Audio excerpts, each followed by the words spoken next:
Hello, welcome to DIFC Unplugged. Today's episode we're going to be talking about Nuvama. My name is Jonathan Beardall, Head of Wealth and Asset Management for the DIFC Authority, and I'm joined today by Vivek Sharma, the Head of International Business and Private Wealth for Nuvama.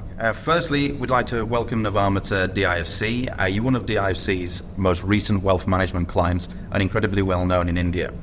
For our international audience who may not be so familiar with you, could you please tell us a little bit more about your organization?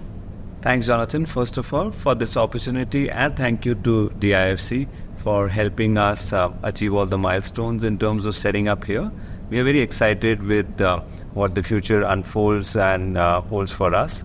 As an introduction, Nuvama Group is an integrated wealth and asset management platform headquartered in India.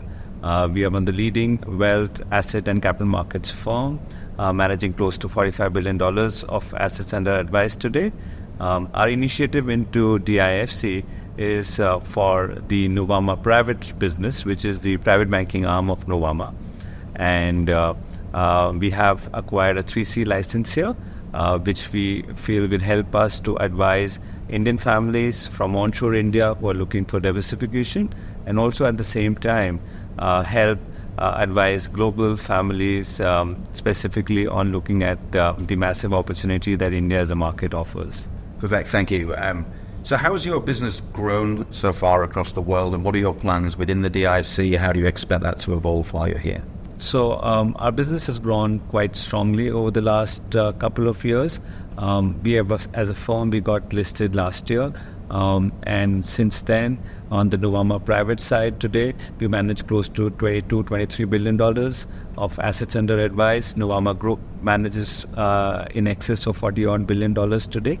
And I think we are at that sweet spot where we are large, but we are also nimble in a lot of ways, right? So that means that there is constant urge to keep expanding our product suite, our platform initiatives, and that's where the whole DIFC foray as well, because we think we and our clients are ready to look at more global solutions, and I think that's where the DIFC initiative will help in terms of bringing the global solutions to Indian clients, which has traditionally been missing from their portfolios, also help and guide them in terms of what all is possible for large Indian families to achieve when they consider offshore investments, either in terms of setting up a family office, helping them guide on global investments, all of that.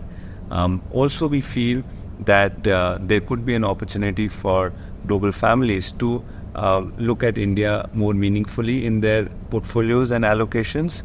And combination of both these things means that our setup now is going to only expand from where we are.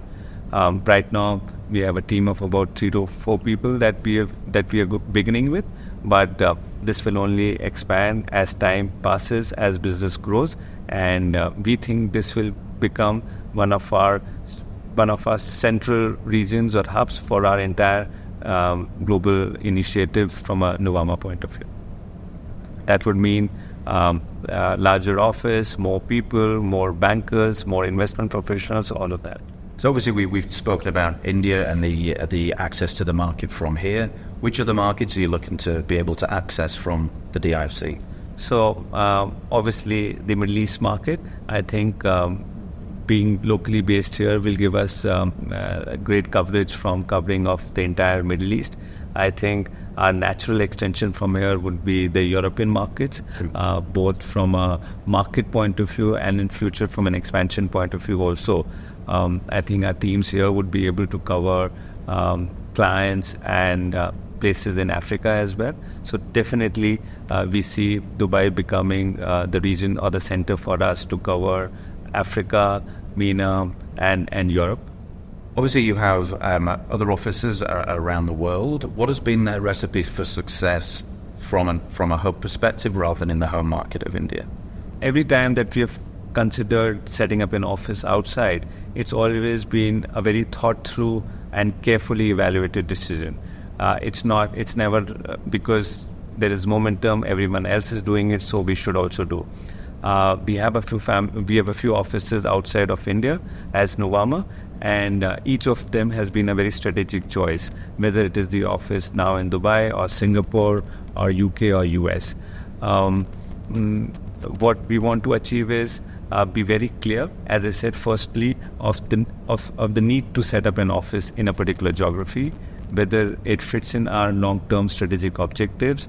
Second, grow slowly in terms of setting up your proof of business, establishing a strong reason for your existence. That means investing in your capabilities, core competencies, starting small, then eventually becoming bigger, right? And that's been our approach everywhere. And I think that augurs well for everybody, internal stakeholders, clients, business partners, and the ecosystems, because it's calibrated at all points in time.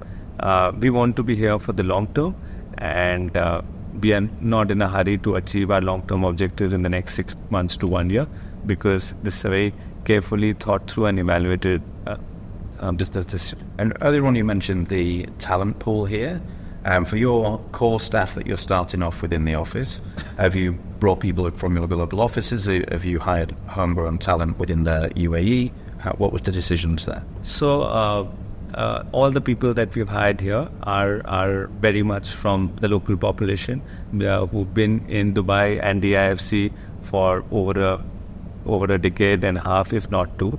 And that's again a very conscious and thought-through decision, because we think that the local population and the locally trained and experienced staff will be able to add value to the team, and that's why the choice to hire people locally.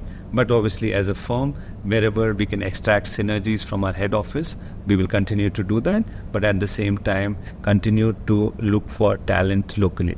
So thank you, Vivek, for a fascinating discussion. It's been an absolute pleasure having you here today to discuss Nuvama's expansion into the Middle East. Oh, thank you so much, Jonathan, and to the entire team at DIFC. We couldn't have reached here this stage as fast as we did without the support of DIFC, and we are very grateful to that.